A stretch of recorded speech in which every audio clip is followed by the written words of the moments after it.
Houston, Group K, the opening match of Cristiano Ronaldo's 6th World Cup. You watch the captain of Portugal walk out at NRG Stadium, 41 years old, carrying a nation's decades-long wait for the one trophy that has always slipped through his fingers.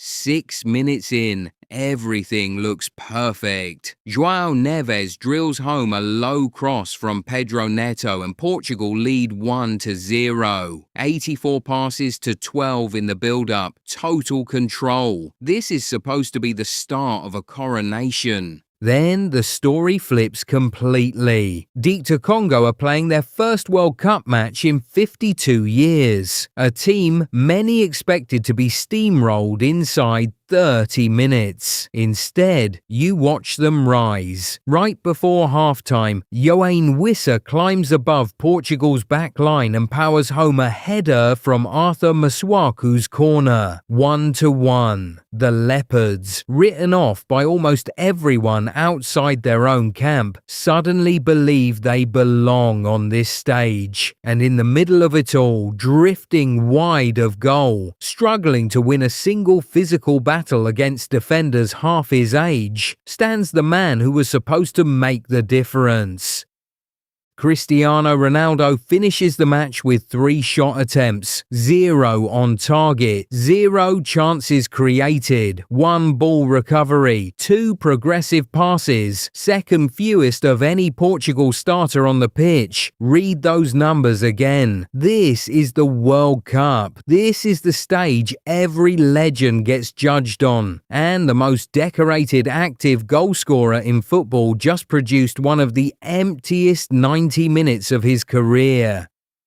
How does a 5-time Ballon d'Or winner disappear in his own opening match? It gets worse from there. In the 68th minute, with the score still tied, Francisco Conceição slices through Congo's defense and squares a cutback that should be a simple finish. Bruno Fernandes is standing completely unmarked, ready to tap it in. But Ronaldo cuts across his own teammate, takes the shot himself, drags it wide of the post. Fernandes doesn't hide his reaction. He drops into a crouch, hands open, staring at his captain like he can't believe what just happened. Within minutes, timelines explode. Fans across the world start asking the same brutal question out loud. What is Ronaldo's actual value to this Portugal team right now? There's a record buried in all of this too, and it cuts 2 ways. At 41 years and 132 days old, Ronaldo just became the oldest outfield player ever to start a World Cup match, breaking a mark that had stood for only 4 years. The crowd of nearly 69,000 still chanted his name every time the cameras found him. The legend is still real, but records for oldest starter are not the kind of headline a 5-time Ballon d'Or winner wants chasing him into a tournament he came to win. And when the final whistle blew, Ronaldo did not stop for a single reporter. He walked straight through the mixed zone and out of the stadium, leaving every hard question about his night unanswered. Congo's own players were not nearly as quiet. Midfielder Ngalael Mukau, 20 years younger than Ronaldo, looked straight into a camera afterward and said it plainly. We know that Ronaldo isn't the same as before. Not angry, not gloating, just matter of fact, like a scouting report read out loud in public.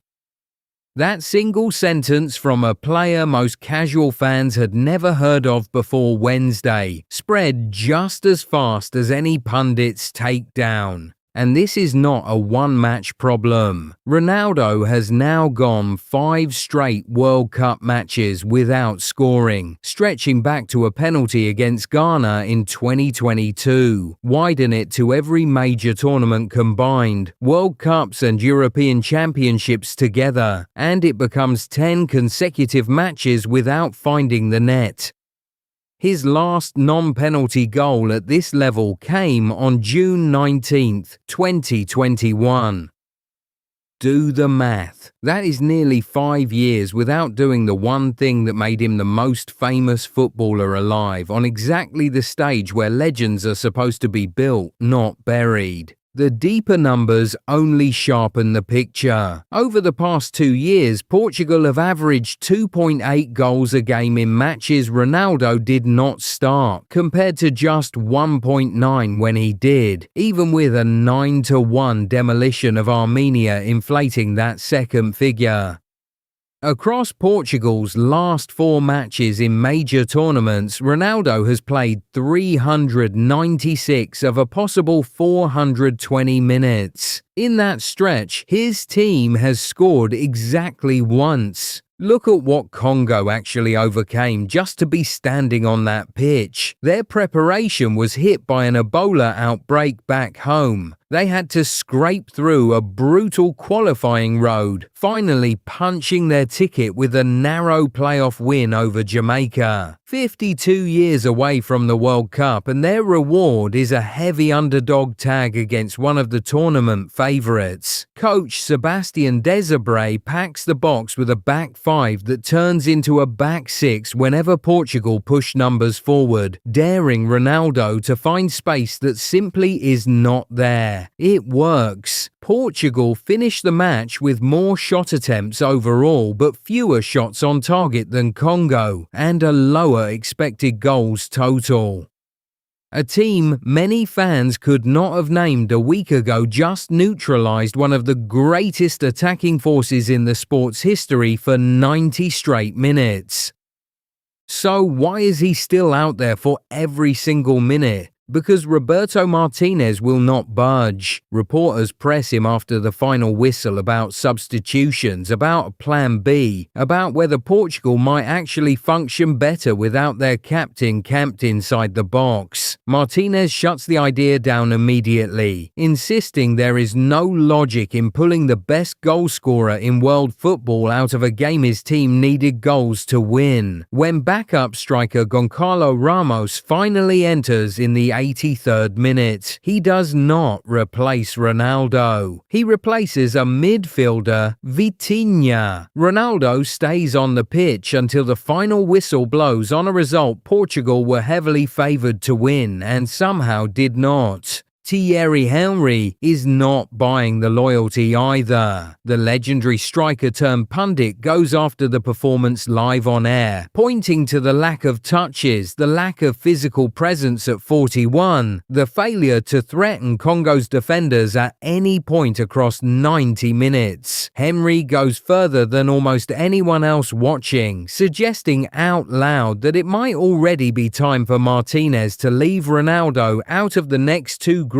matches entirely. The clip goes viral within the hour. Some agree completely. Others call it far too harsh on a legend after a single bad night. The debate splits the football world in half almost instantly. But the harshest reaction of the night doesn't come from a pundit at all. It comes from the stands and from Congo's own celebrating fans. When the final whistle blows, supporters in the crowd start jumping into Ronaldo's own signature celebration, arms wide, the iconic "See you." Except it is not Ronaldo doing it. It is the fans of the team that just held him scoreless, mocking the exact move that made him a global icon, turning his trademark into the punchline of his roughest World Cup night in years. Clips of it flood social media within minutes. A widely shared joke from a well-known Nigerian filmmaker sums up the mood for millions, mocking the idea that Ronaldo showed up wanting the spotlight without doing the work to earn it. Blunt, brutal, everywhere within the hour. Not everyone joins the pile-on though. A huge wave of fans push back hard, pointing out that this is a 41-year-old man somehow still playing every single minute of a World Cup group match, still the focal point of an entire nation's attack, still carrying expectations that would crush most players half his age.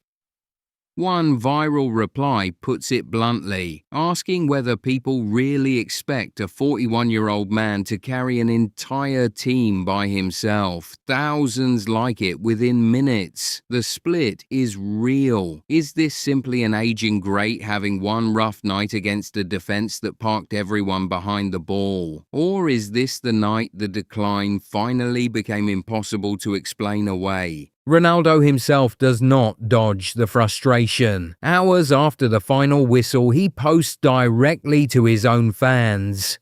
"Not the start we wanted, but this is far from over," he writes, before urging everyone to keep their heads up and lock in for the next match. Short, defiant, exactly the response you would expect from a player who has spent 2 decades refusing to accept decline as anyone's final word on him. And here is the part that makes this story even bigger than one rough match. This was supposed to be Ronaldo's victory lap, his 6th World Cup, tying a record only Lionel Messi shares. Messi, just 1 day earlier, scored a hat-trick that broke the all-time tournament goals record outright. The contrast is brutal and impossible to ignore. One legend opens his final World Cup with 3 goals, tears and a standing ovation. The other opens his with 0 shots on target and a stadium full of opposing fans mocking his own celebration back at him. Same tournament, same generation-defining rivalry that has followed both men for almost 2 decades. 2 completely different headlines on the very same night.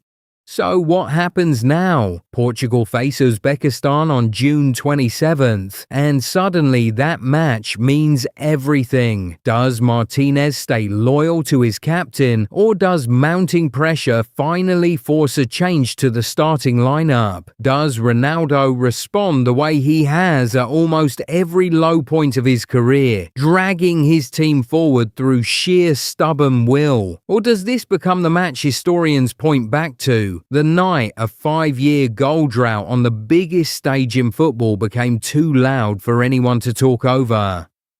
One thing is certain, every single touch Ronaldo takes from here on out is going to be analysed, dissected and judged against a World Cup that has already given the world Messi's records and Mbappe's brilliance. Cristiano Ronaldo has 1 tournament left to write his own ending. The only question left is whether he gets to write it himself or whether the internet writes it for him first.